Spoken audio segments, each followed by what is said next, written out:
You're gonna get hit fucking hard. So you go in there, full force. You don't even have that mindset that you're not gonna hit it. You go in there and you're like, fuck you, you're my bitch. And you pick that shit up.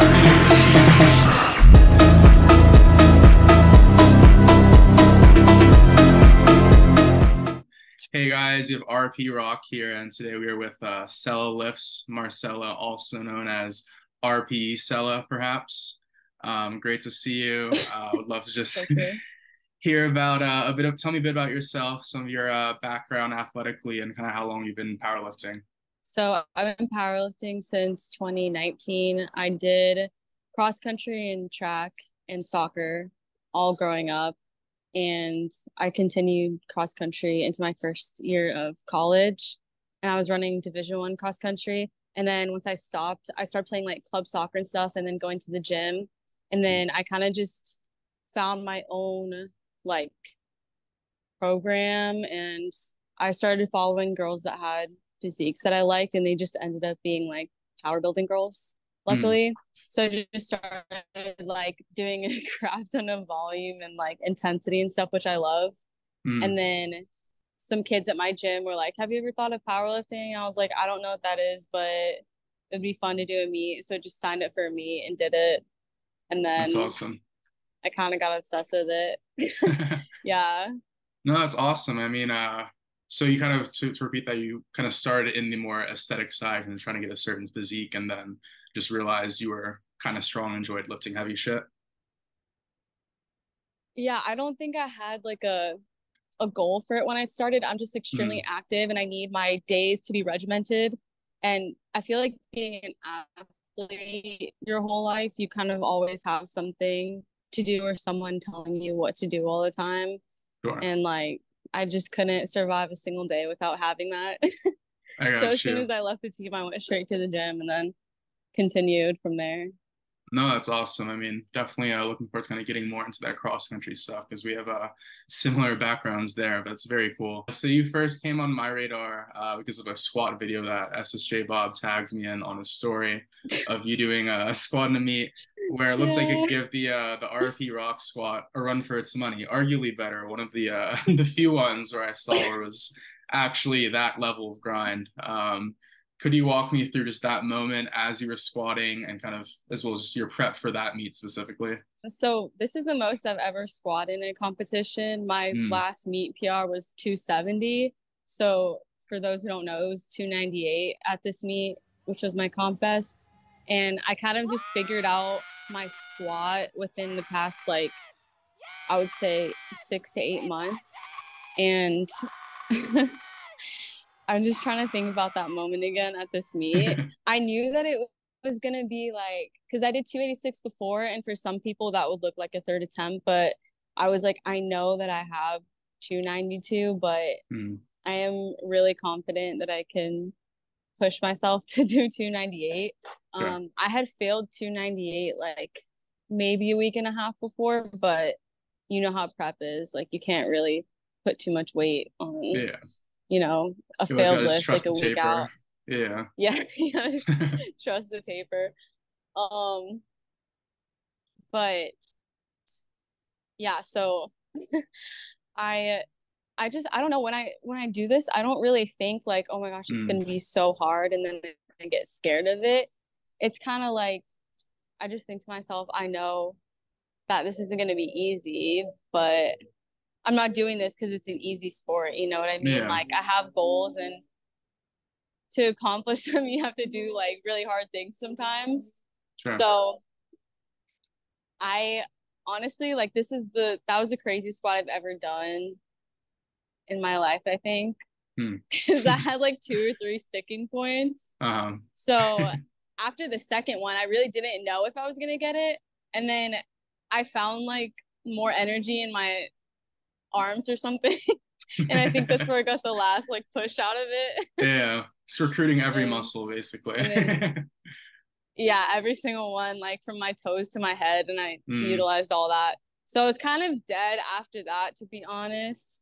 I finished out the meet really well, but I wasn't able to PR on my squat or deadlift, but I'm competing again soon, so I'm not really like too beat up about that. I see. So you were pretty burnt out after squats and bench and deads. You kind of just did what you could basically at the moment. But Oh, I was yeah, just saying I felt a lot more recovered by the time I got to deadlifts, but it was just like it had taken too much out of me at that point. valid. Yeah, no, that's fair.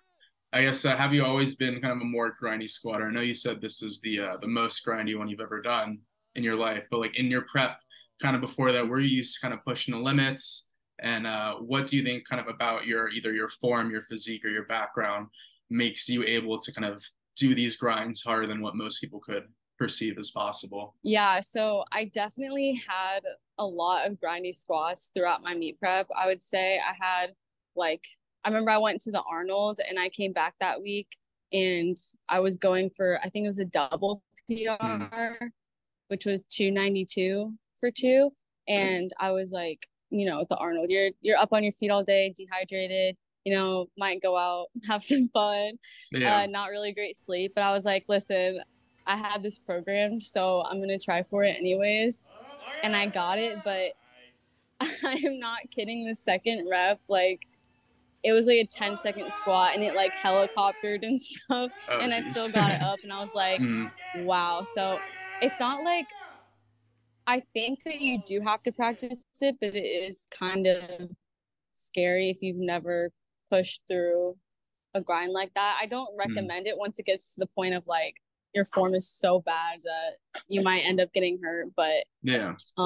I think the way that I squat is pretty slow on the descent, and I have very long femurs, so it feels like Same. it takes me a year to get to depth, Yeah. to achieve depth. But I haven't had questionable depth in a long time, so that's not an issue. But it's just it's the journey to get there and come back up.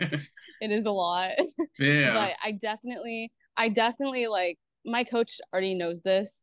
When my squats were starting to progress, I would say early on this year, I went for a 308 squat PR and I got it. And it really wasn't the grindiest squat that I've ever had, but it was kind of like around that time where I was doing a lot of like squats that she didn't really program for me, but I was like, I know I have this in me today. So I pushed myself to go for those numbers. But she forgives me because I made a lot of progress. So yeah, no, it's awesome. Yeah, I'm definitely not afraid to go for a number that I feel is like if it could be out of reach, I'm like, I'm gonna try it anyways because I've done really hard squats before. So what's the worst that can happen? Like I fail it, sure. okay. Yeah. I feel like once you like fail a squat once too, there's kind of like a fear that you just get over because I failed bench a million times like everyone does, but I think some people are more scared of the squat because like where do you dump the weight and all that kind of stuff. But once you kind of do it people safely, are dying. Yeah, I was literally, saying it doesn't help that people are dying under squats. Jeez, yeah, that dude was like Indonesia or something. He like jumped the bar forward or something. Yeah, that was spooky. But yeah, no, definitely. I guess in terms of like your bench and your deadlifts, would you say you kind of have that similar ability to tap into, I guess, the RP Cella, or is it more kind of typical RP nines? So for bench, I think it's a lot more like few and far between for that. I have done that a couple of times, but it's like you have less. I just like bigger muscles to recruit for bench. Sure. So it's a little bit more difficult once I get to that sticking point. I have done it before, but it's very rare. Yeah. And then for deadlift, I can definitely grind out deadlifts, but I've been having issues with my sumo at the lockout really bad. And I think that I've been fighting pulling conventional for a long time because I've always been really strong at conventional and have almost matched my sumo PR. So just recently in the past block, I pulled was it my all-time? No, I think it was maybe 5 kilos or 7.5 kilos under my best sumo deadlift conventional. So I think I'm going to stick with conventional now. So you'll probably be seeing a lot more you'll be seeing a lot more grinds on deadlifts because it's hard to grind out a sumo deadlift, you know? Yeah, there's a lot it's more not very manly. balance involved, probably. Yeah, it's not as manly. So Exactly. No, yeah, I mean, I've always said that myself, but it's mainly because I don't have the mobility to do sumo. So like it wouldn't be easier for me, but I still say it's cheating for others, you true. know. It's a good way to cope. Um, no, it's awesome Yeah. though. It would definitely be Yeah, interesting no, to see you. 100%. Yeah. So I'm because I've yeah, because I've never pulled conventional out of meet. So Mm, I'm planning to compete in February um at the Ghost. It's like the Ghost meet in Miami at Ghost Gym. nice. Okay. So that would probably be my first conventional deadlift debut. Yeah. It's a super cool gym there, actually. I was there last spring. It's on the smaller side, but all the equipment's super nice and they have like cool artwork on their walls and stuff. So well, I guess just switching gears a bit back to your running back and everything. I think I saw on your profile you graduated from University of Florida and you ran cross country there. Just Mhm. kind of tell me more of your experience kind of with all of that as well as just your running background in general. Actually, so I finished at the University of Florida, but I started at Furman University, which is a small private school up here where I live in Mm, Greenville, South Carolina. So I was on the team there, running there. Um, it just wasn't like it wasn't the right fit for me in terms of coaching styles. I So got you. unfortunately, I left the team. It was too expensive for my family to keep sending me there, Mm, so that's why I finished back at Florida. Um, but I did cross country all throughout high school, and it got more serious when I was a senior. Um, I had much better coaching, a better team environment, and it was really important for me because that's how I got seen by colleges. My mile uh, time dropped by like 30 seconds in a year. It was crazy. wow. Okay. Um, but relating it to lifting, I would just say that as a runner, you kind of have like I feel like you have something going on in your head because you're like crazy to want Hmm. to run like miles and miles every single day Hmm. and put yourself through that torture. But I don't know how to explain to people who haven't ran before, but it's like a feeling that you can't really like match up to. Like Yeah. after you stop running, it's like you have to have something else to um, push yourself mentally and physically. Hmm. Uh, but I did have a couple of races that kind of relates to my squat grinds where I was trying to qualify for states or place high at the state meet and I hit the wall. I don't know if you know what that term is Hmm. as a runner. You basically just lose like all your glucose energy stores in your body and you hit this metaphorical wall and then you just fall to the ground and like if I can describe it, it's kind of like your legs just turn to jelly and all of a Yeah. sudden they stop moving, like they cannot move anymore. So two separate times I fell to the ground within like 100 yards of the finish line and I literally had to like crawl to Oh wow. finish.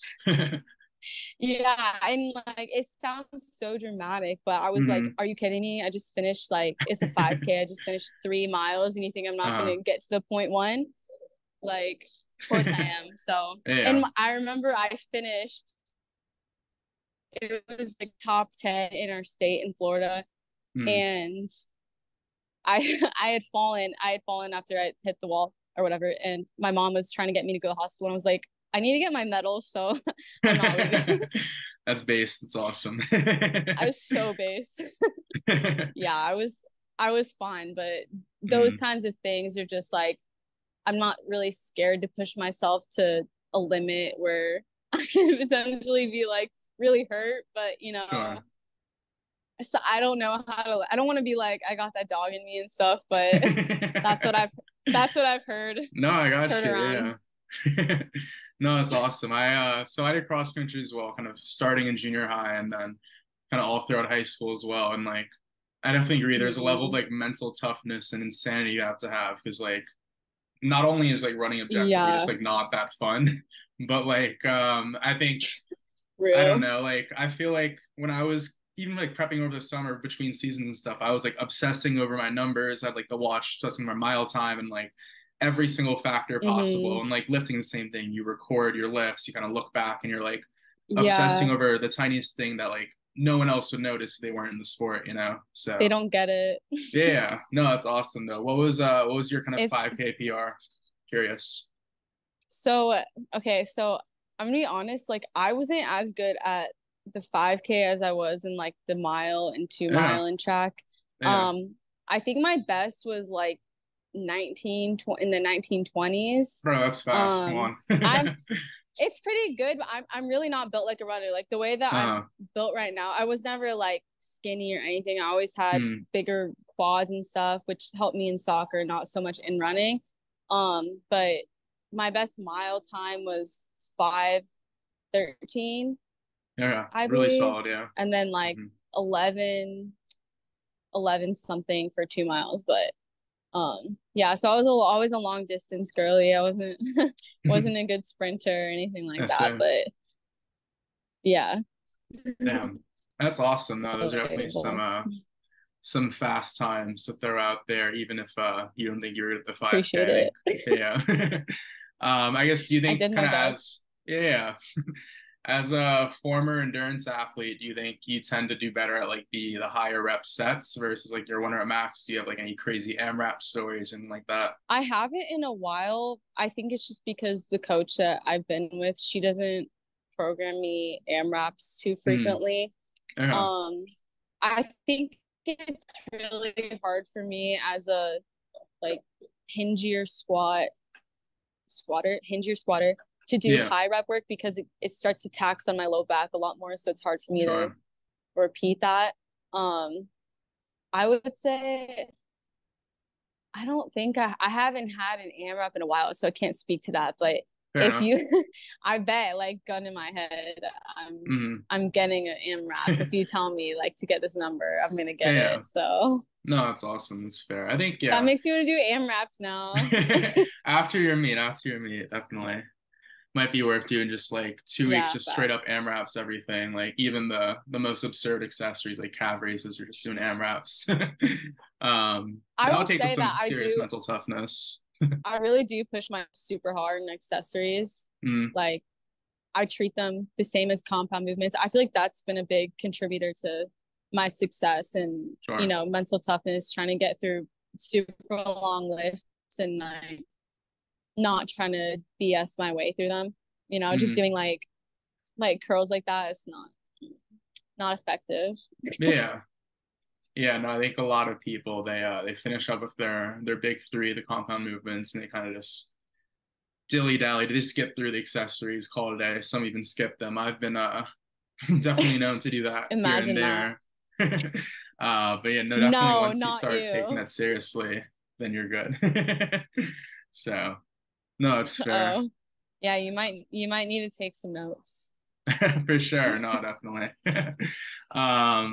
No, it's awesome. I mean, in terms of just the powerlifting scene in South Carolina, generally, how would you say that is like outside of your gym and stuff?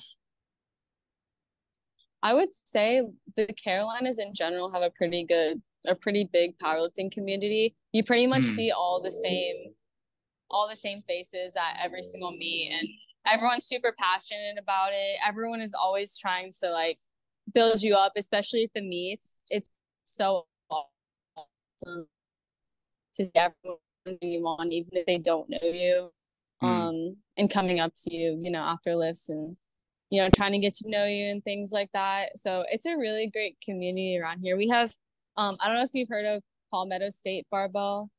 That gym is around here too. It's where they do the Carolina meet. I see. Okay. Yeah, I think they're doing Powerlifting America meets now, but that's neither here nor there. It's a really good, it's a really good community up here. It wasn't, I would say, like, because I'm from Florida, it's really a different type of atmosphere for sure. Everyone's still very competitive, but just a lot more togetherness up here, I would say. I see. Have you been to like any of the I guess the powerlifting gyms in South Florida and Miami, or not really yet? I've been to Hybrid. Yeah. I think that's the only gym for what is the meet that they host there? It's probably the Showdown. Like Hybrid Showdown. Yeah. I'm like, it's probably a very obvious name, but I don't remember. No, yeah, but I kind of live in like north central Florida, so it's not very close to Miami. Gotcha. Okay. Nice. Boring Florida. Definitely. No, I mean, Florida seems like one of the more fit states. I mean, just I haven't done too much traveling there, but I've been kind of in and around South Florida, and definitely compared to at least people in New York, it seems like people care about their aesthetic a lot more down there. So I'll say I've been to New York mm. maybe one time. Yeah, yeah. Need There's to some good change gyms that. here. No, definitely. I mean, you gotta get down here, you gotta get a lift in for sure. We could do a rep for rep AMRAP test, you and me. Yeah, we can do the same weight too. How much do you Yeah, squat? I squat 617 low bar, 550 high bar as of yesterday. So we'll see. But All right, honestly, my rep let's work's see if pretty I can do shit. the high So bar. I Oh, think you could really? be, yeah, You you could gotta take me on start high training. bar. Yeah. You gotta I start have, training for it. no, for sure. Yeah. No, or even some bodyweight stuff. I don't know. I've been okay at calisthenics when I'm like cutting. I think when I'm bulking, they're just like, I'm too lazy to do any of it. But yeah, we'll I see. know. I get sad every time I try to do pull-ups again. It's just like you have to just kind of get back into it, Yeah. like Yeah, I you don't don't need to know. be strong to do pull-ups, you just need to be like good at doing pull-ups. That's what it is. It's the same thing with like push-ups, really anything body weight. Like I Yeah. remember when I was doing cross country and I initially got interested in lifting, I was like, oh, I'm gonna do like 100 push-ups today. I'm gonna get yoked doing that. And like my physique stayed basically the same. I was like really like I was gonna efficient at say, doing did it work? push-ups. No. Oh my uh gosh. What a waste of yeah. time. There's definitely like a lot, your physique changes a lot kind of once you start lifting, and it is kind of important to kind of approach nutrition mindfully. Just wondering kind of now, how do you approach your nutrition? Do you like track your macros now, and like do you kind of consider bulking, cutting, or like moving up weight classes, moving down weight classes, anything like that?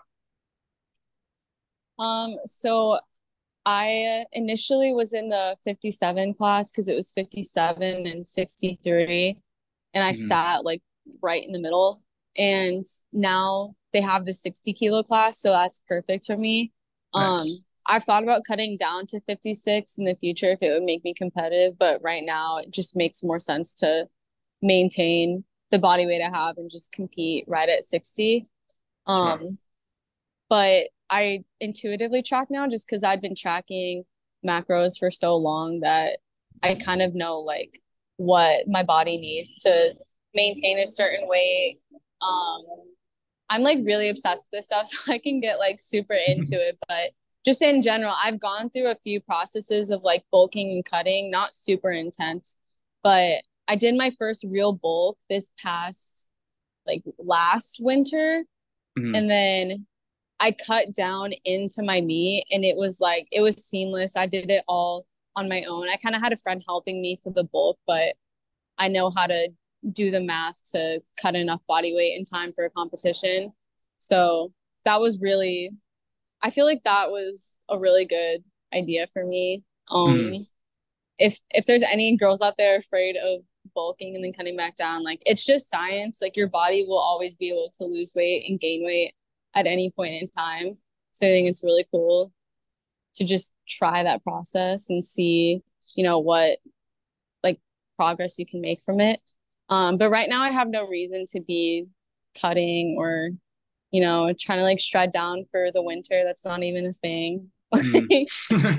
So I'm kind of, and I don't feel any desire to bulk right now because I'm still eating a really good, maintaining the same body weight. So yeah, and I kind Yeah. of just eat the same stuff almost every single day. So I don't really need to track protein that much because I know that I'm getting enough in on a daily Valid. basis. Oh, yeah, that makes So sense. valid. I think in terms of just having the female perspective here, you mentioned kind of just about putting on weight, losing weight, and that advice. Do you have kind of any other advice or things that you've kind of picked up on being a woman in a predominantly kind of male-dominated sport, and kind of how have you navigated the space both like at the gym and in meets? Yeah. So I would say that girls, I feel like a lot of the time they are really intimidated to go into the weight section because that's where most of the guys are.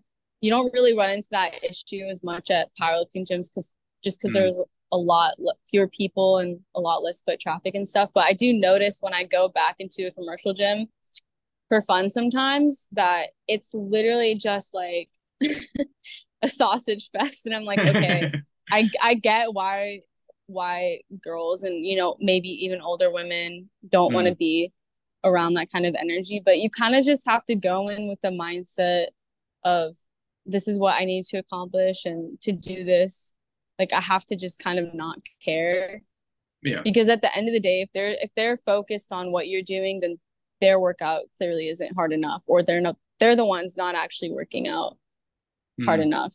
You know what I mean? So you kind of just really have to focus on what you're doing. And, you know, I just really try to stay zoned in, especially if there are a ton of people. It can get kind of overwhelming, even for me sometimes, but I'll just, you know, I have to be selfish, you know, if I want this machine, I'm going to take it. I'm going to, you know, not get stressed out. If you need it, we can work in together if you really want to, but it's like, I have my workout to do and it's really important too. So I'm just going to get it done.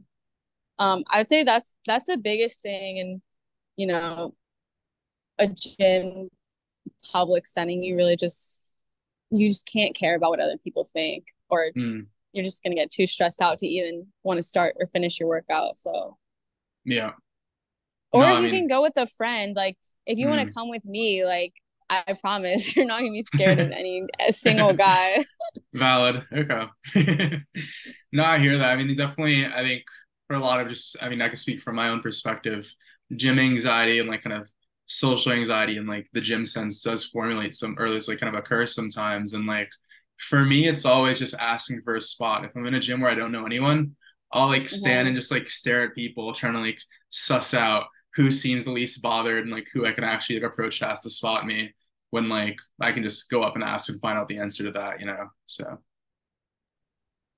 Yeah, I would say for spotting, I always try to make sure that someone's going to be at my gym that I'm comfortable with or knows how to spot and things like that. So I try to go around a similar time to them. But if I go to a commercial gym or something and I don't trust anybody, then I just try to, you know, like, first of all, I'm not going to do like an RPE 10 max out day at like Crunch or something. You gotta impress those people sometimes, you know. They've never seen anything remotely close to that before. All I have to do is bench 135 and their jaws are on the floor. So valid. That's all I need. No, that's fair. Okay. I did get this is so funny. Oh, yeah. I think I was gonna tell you, this happened to me very recently. I've never had this happen with me on bench. Sure. But I'm gonna send you the video because it's so funny. But I was doing like, I think it was like 160 something for a double, and I was struggling. Like my bench was so bad, and I was like, whatever, I'm gonna try it anyways. And I got pinned, and it was the first time I put clips on because I never clip my weights. I'm not a person. And I tried to turn it, and the weight wouldn't come off, and I didn't have the safeties up, and there was literally nobody in the back room to come help me. And I had to like roll it like up my body and like crunch it up. It was so dramatic. I have to show you the video. It's funny. Yeah. It was embarrassing, but those can be scary times for sure. We'll see what the video looks like. Maybe we'll post it on the screen or something here. That's crazy. Maybe a screenshot. I guess we have a few minutes left here. But I'm gonna ask you a few kind of more quicker rapid fire questions, just gonna get them in. So what's your training split? Sure. Yeah. So what's your training split right now, like currently? So my day one, I do main squat, and then I do a variation bench. My day two is my main bench, and then I do another variation on bench. Day three is comp deadlift. I probably bench again. I think I bench every single day. Yeah. And then day four is like a SBD variation. I think it's competition, squat, volume, and then like floor press or something, and then conventional deadlift. So, and this will be my first block doing conventional as my competition deadlift. So got it. I'm doing 4 days a week right now. Word. Give me your top 3 gym songs right now for the Ultimate Gym playlist. Oh my gosh, that's like so stressful. I can't even lie. I listen to like some like raunchy what's it called? What's the app? Not Spotify. SoundCloud stuff. Oh yeah, word. All right. Give me I'm like if I'm one or singing two. along to it, it distracts me. There's like a TrenTwins one. It's like TrenTwins like leg day motivation. It goes hard. I can't even lie. Like, don't knock it till you listen to it. And then I love listening to Bad Bunny. He's the king. He's my king. I love him. Even if I don't know what they're saying, like I still try to learn the words and go crazy. Nice. And then I would say my third gym mood is like super sad and emo. So I'll listen to Nessa Barrett. Nice. Okay, for sure. All right, and looks like we're running close on time here. So where can people follow you in your journey? And yeah, just shout yourself out here. So my Instagram is Cella_lifts, CELLA lifts. And then I think it's the same thing on TikTok, but my TikTok isn't really it. You can follow it if you want, but awesome. Well, it was great talking to you today, and look forward to kind of continuing to stay in touch. And one day we'll get our AMRAP grind session in. No, we have to start getting ready now. Awesome. All right, take care.